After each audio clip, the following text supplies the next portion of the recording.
असल जिंदगी में राजकुमार साहब की बात करने का स्टाइल पुलिसिया ही था और दूसरे एक्टर की बेइज्जती करने में देर नहीं लगाते थे। बॉलीवुड इंडस्ट्री का इकलौता ऐसा एक्टर जिन्होंने न सिर्फ राजकुमार साहब को उनके एटीट्यूड का जवाब दिया बल्कि उन्हें अपने सामने घुटने भी टिकवा दिए। आज बात करेंगे उस दौर की जब राजकुमार साहब ने अपना एटीट्यूड एक स्ट्रगलर एक्टर को दिखाया जो बाद में सुपरस्टार बना। राजकुमार साहब अपनी बेहतरीन एक्टिंग, आवाज और बेबाक अंदाज के लिए जाने जाते थे। बॉलीवुड के वो इकलौते ऐसे स्टार रहे जिनके लिए कहा जाता था कि उनके जूते भी एक्टिंग खूब करते हैं।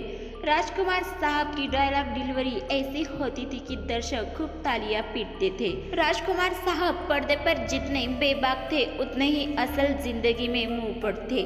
यही वजह थी कि इंडस्ट्री में लोग उन्हें कम ही पसंद करते थे।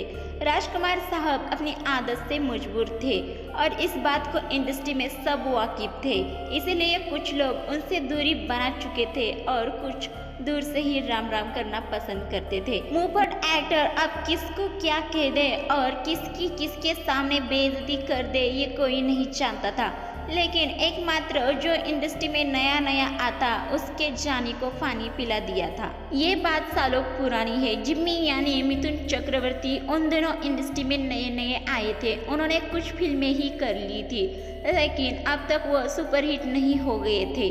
उसी दौरान उन्हें एक फिल्म मिली जिसमें लीड एक्टर थे राजकुमार साहब। फिल्म में हेमा मालिनी जी, पूनम ढिल्लो, स्मिता पाटिल और अमृता सिंह जैसे स्टार्स भी थे। मिथुन दा को इस फिल्म में एक छोटा सा किरदार मिला था। किरदार छोटा था लेकिन मिथुन दा के लिए ये मौका बहुत बड़ा था और इस मौके को भुनाने में वो पूरी कोशिश कर रहे थे। मिथुन दा इस फिल्म की शूटिंग के लिए बहुत एक्साइट थे। फिल्म का नाम था गलियों का बादशाह। फिल्म में शेड्यूल फिक्स हुआ और मिथुन दा शूट के पहले दिन बिल्कुल ही टाइम पर अपने कॉस्ट्यूम्स के साथ पहुंच गए, रेडी थे। थोड़े ही टाइम में फिल्म के लीड हीरो और बाकी की कास्ट भी सेट पर पहुंच गई। फिल्म की शूटिंग के लिए सभी तैयार थे, तभी राजकुमार साहब ने फिल्म की शूटिंग को रुकवा दिया। डायरेक्टर उनके पास गए और उनसे पूछा कि क्या परेशानी हो गई। माना फिल्म में एक छोटा सा रोल था लेकिन उसके लिए तुम्हें कोई बड़ा एक्टर लेना चाहिए था।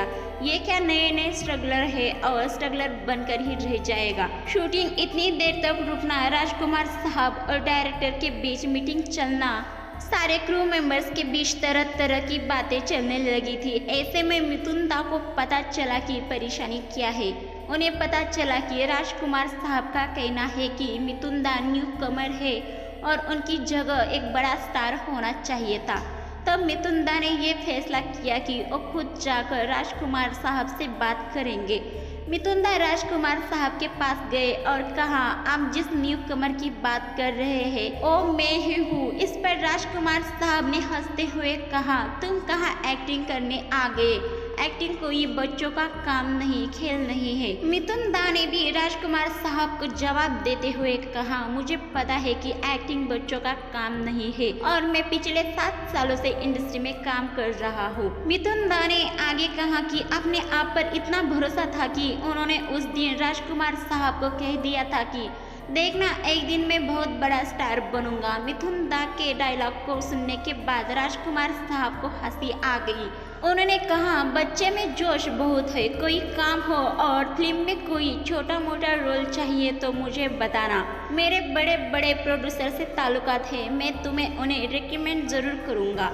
मिथुन दा उस दिन राजकुमार साहब की बातों से हर्ट तो बहुत ज़्यादा हुए, लेकिन उन्होंने राजकुमार साहब को बहुत ज़्यादा जवाब नहीं दिया, लेकिन उन्होंने इतना ज़रूर कह दिया कि अगर आप यंग स्टार्स को इस तरह से ट्रीट करोगे तो आगे जाकर आपके साथ यंग जनरेशन का कोई भी एक्टर काम करना नहीं चाहेगा। और ऐसा कहकर मिथुन दा वहाँ से चले गए। मिथुन दा और राजकुमार साहब के हॉट टॉक के बाद फिल्म की शूटिंग तो शुरू हुई, लेकिन इस फिल्म के साथ ऐसा हुआ कि ये फिल्म रिलीज से पहले अटक गई। इसके बाद मिथुन दा भी अपने दूसरे प्रोजेक्ट्स में बिजी हो गए। साल 1982 में एक फिल्म आई जिसमें मिथुन दा को एक ही रात में स्टार बना दिया। वो फिल्म थी डिस्को डांसर। मिथुन दा जो अब तक स्ट्रगलर माने जा रहे थे और इस फिल्म के बाद टॉप एक्टर बन गए और उनका बॉक्स ऑफिस रिकॉर्ड बोलने लगा था।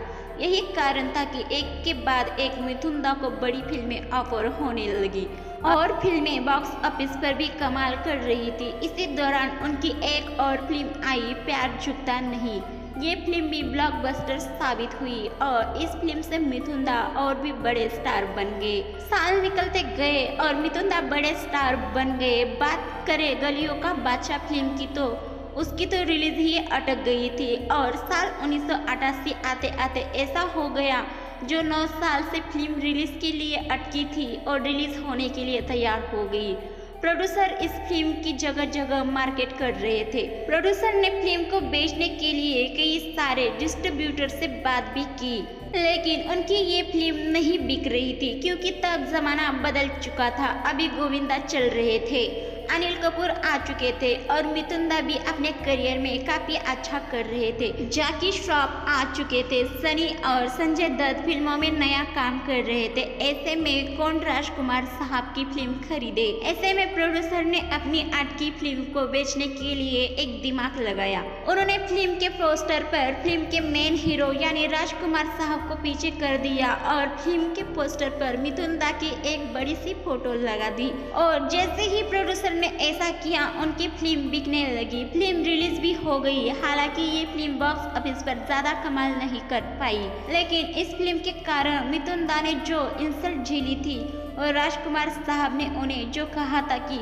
तुम इंडस्ट्री में बड़ा नाम नहीं कमा पाओगे, उसे मिथुन दा ने राजकुमार साहब को बता दिया था कि उनका नाम अब इतना बड़ा हो गया है कि बॉलीवुड में मिथुन दा का चमकता सितारा बुलंदियों पर पहुंचा और समय के साथ साथ उन्होंने लोगों को अपने काम और अपनी सक्सेस से जवाब भी दिया। अगर ये जानकारी आपको अच्छी लगी तो हमारे चैनल बॉलीवुड की चमक को लाइक सब्सक्राइब जरूर कीजिए। साथ ही में मिथुन दा और राजकुमार साहब का ये किस्सा आपको कैसा लगा और हमें कमेंट करके जरूर बताइए।